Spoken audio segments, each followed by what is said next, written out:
Alright folks, back again. Up with sunglasses back finally. Just kind of thought I'd do another little recording here. Flicking through the Irish Times, having a look at news articles on the vaccine rollout. I'm finding something weird, and I'd love to kind of, I don't know, I guess I wouldn't have much of an audience, so feedback is unlikely, but there's one thing we're kind of simultaneously seeing the idea that we should be opening up. You know, it's what is it, the 12th of April, was it yesterday, today, that we have started opening up the country and allowing people to travel within their own counties and 20k into another county. I'm very near Meath, so it's very useful to me. Simultaneously, we are seeing NPHET warning of considerable risks of new wave of virus. That's the headline from the Irish Times, and basically it doesn't make sense. You're also seeing talks of further easings of restrictions in Northern Ireland. These are all on the same page in the Irish Times, and you gotta ask, like, how do you square that circle? Like, how do you say, oh, there's a massive threat of, there's a threat, let's say, I don't want to exaggerate things, there's a threat of new variations of viruses, okay, but we need to start opening up the country, but we can't vaccinate everyone now because we've messed up AstraZeneca, and I don't know what our case was with Johnson&johnson, but it looks like there's problems with that too. So who knows where that'll go. And Northern Ireland, they're talking about opening up, and it seems to me that it kind of, are we setting up, do you think, maybe for a case to go back into lockdowns, kind of bring back harsh restrictions? Are we setting up a propaganda campaign to push vaccines on people? I'm getting very skeptical, like, not skeptical, because I've always been skeptical. I am a skeptic by nature, but I'm getting very, I'm getting annoyed. I'm getting annoyed at the kind of continuous push for vaccinations, in the sense that, again, folks, not anti-vax. I'm not someone who would tell people not to get them, but I'm getting annoyed at the idea that we should be keeping on pushing vaccinations despite issues that come up continuously to do with distribution, to do with it's not even that I think the blood clot, obviously the blood clots aren't a substantial risk, but then what are we classifying? I would love to know actually what the percentage is and how they make that determination, because the coronavirus itself isn't a substantial risk.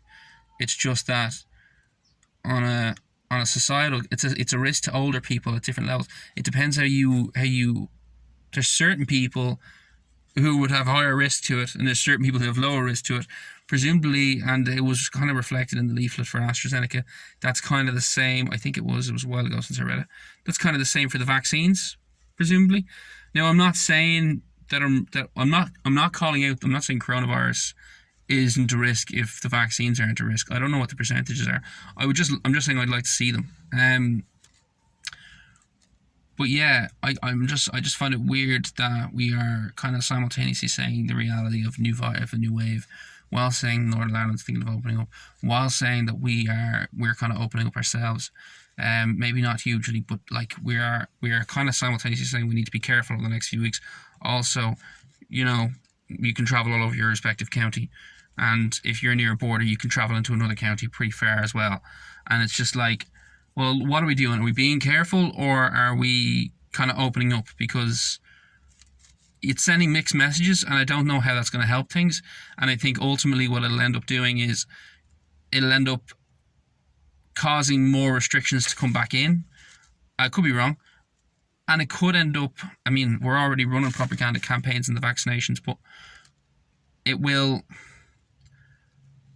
cause problems in terms of open conversations about the vaccine. We should be having far more open conversations about the vaccination process and about the various groups involved in validating these vaccines, because most people in a given country are doing this, like I said before, on faith. That we're trying to have faith in our government, we're trying to have faith in our medical systems, we're trying to have faith in our faith in the pharmaceutical companies, I suppose, as well. There was another one, but I'm after slipping it. But we are operating on a faith basis, and all of these screw ups, just it was to do with rollout, to do with the vaccine. We didn't know about this danger. We now know about this danger. You know, like I said before, we thought some of them were a higher level percentage, significantly higher level percentage of efficacy. Then we found out they're actually not as high as we thought they are. You know, it was just the AstraZeneca vaccine that was having problems. Now we're finding out that it's actually Johnson&johnson is having problems as well. What are we going to do about that? Who knows? And it's just like, how can we have faith in the distribution of these things? How can we have faith in taking them if the government and the media that's propagating the pro-vaccine kind of, and I'm not saying the media is without their critiques, but it doesn't feel like a properly balanced argument.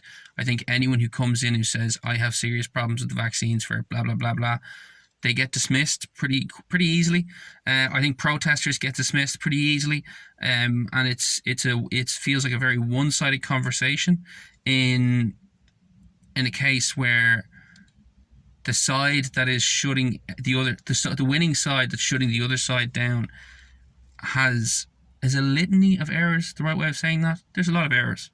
So, you know, I honestly think the only thing that we can do here is have an open dialogue and conversation and debate, and I mean actual classic debate over the benefits and costs of all of these precautions and measures that we've taken since the beginning of this COVID pandemic. It's the only thing that I think could help restore a sense of public faith in the governance and HSE, etc. Anyway, that's just my opinion on it.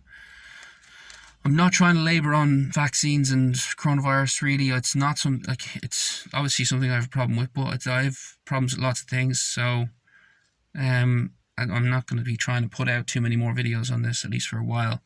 And yeah, I suppose I'll leave it at that. Cool.